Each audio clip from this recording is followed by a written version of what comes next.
What is going on, everybody? Welcome on in here to Jordan-Hare Stadium for homecoming. Number 24, Auburn, against South Alabama for the first time in their histories, facing off a few hours down the road. Nathan King, Jason Caldwell, 11:45 Central Time on SEC Network.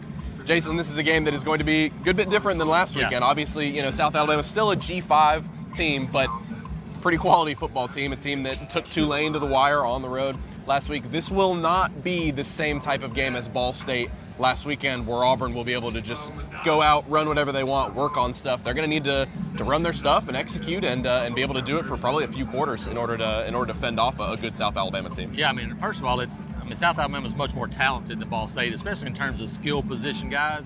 This is a team that has some athleticism. They got some speed on the outside, especially offensively. That's where you look at this one. The first thing you start with, though, is South Alabama comes into this game, and this is a Super Bowl type atmosphere for them.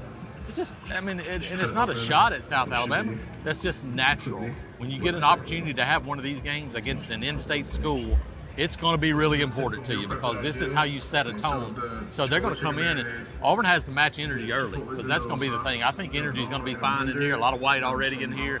Should be a good one, but you're right. Like for this one, it's going to be Auburn, can you do the things you need to do, first of all, to improve, but to go out and maybe set the tone yourself and kind of get this thing off on the right foot. Yeah, and I agree with you that there should be a lot of energy in here. The white jerseys, only the fifth time in program history Auburn's going to be wearing white at home. Like you said, students are already getting ready for that. You wrote about South Alabama's offense this week and their personnel. That's really the side of the ball I think that deserves a little bit more attention. This Auburn secondary is going to be challenged a little bit. Complexity with Paul Petrino, the offensive coordinator.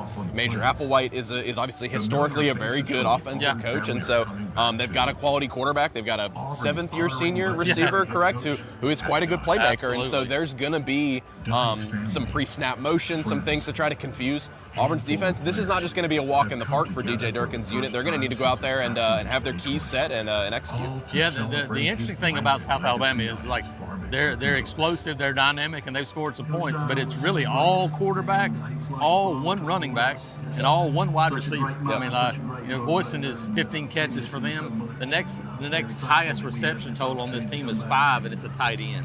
A couple of guys with 4, so you're talking about a guy that's probably going to get 10 to 12 targets today. So Jay Crawford, K and Lee, they move him inside. Does Auburn follow? That's one of the things I'm really interested to see. Does Auburn move a K and Lee or a Jay Crawford inside with him and flip some coverages depending on where he is? I won't be surprised if that happens, to see Auburn do some of that today.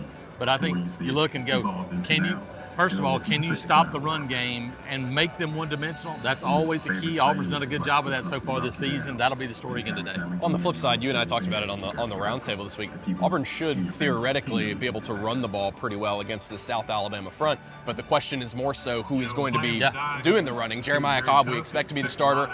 Damari Alston, Hugh Freeze maintains he's a game-time decision, but he said Thursday it may depend on more if he's needed. Like, he may play, but if Omar Mapson's doing good enough in a 1-2 punch with Jeremiah Cobb, they may not need Damari Alston in this game. And so, we talked about him last week. We saw him in a small dosage against Ball State, but you may see some significant carries in this game from the true freshman from right down the road. Absolutely. I think you're going to, again, I think Damari Alston's a guy that probably we'll see him in pads in pregame to see what it feels like. And it was more of a stinger thing against Baylor.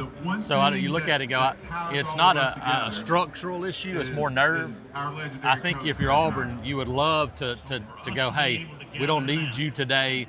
Get it healthy and ready to go for Oklahoma. But you might not be afforded that luxury. You may have to go, hey, Damari, we need you in this game. But I think, a lot of Jeremiah Cobb. Obviously, we won't see Darrell Robinson today. We don't know how long that'll be.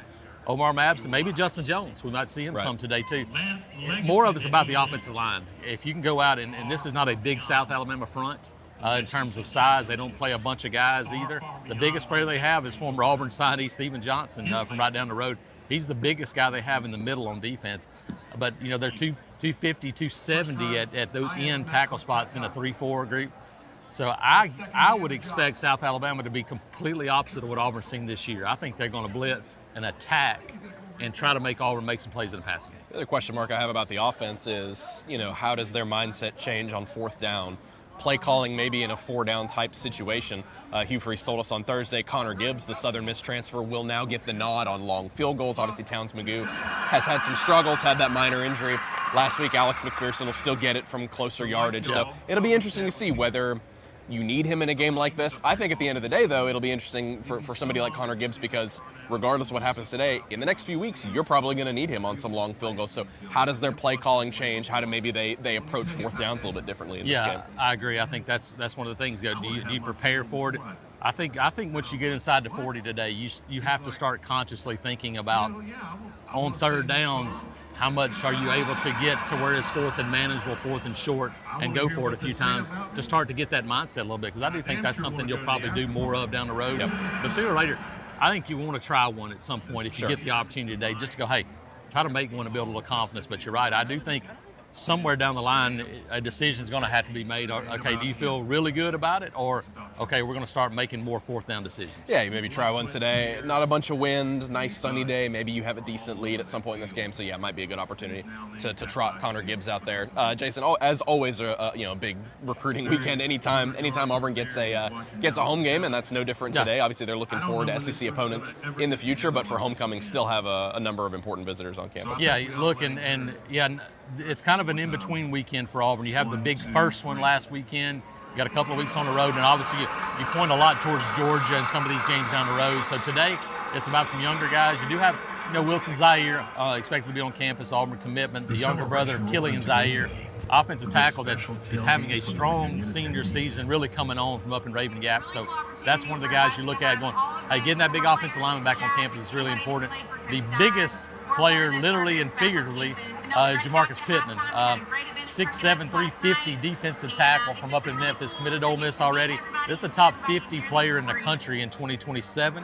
So getting him on campus is big, just to kind of see if you can get the foot in the door there. And it's really early, so I think that's a good deal. But Auburn 27 commitment, Jalen Scott, some other younger guys on campus today. So be a lot of younger names today. Those are a couple of the biggest names, big guys and big dudes coming in for today's game. We'll have it all covered at auburnundercover.com. Christian and Jason obviously have those recruiting stories after the game. We'll have coverage all throughout the game. Our live thread will be going. We'll have our post-game comments and reactions and interviews, all that good stuff. Keep it locked over at auburnundercover.com. For Jason Caldwell, I'm Nathan King. Thank you guys so much for joining us on the pregame Blitz, and we'll talk to you after the game.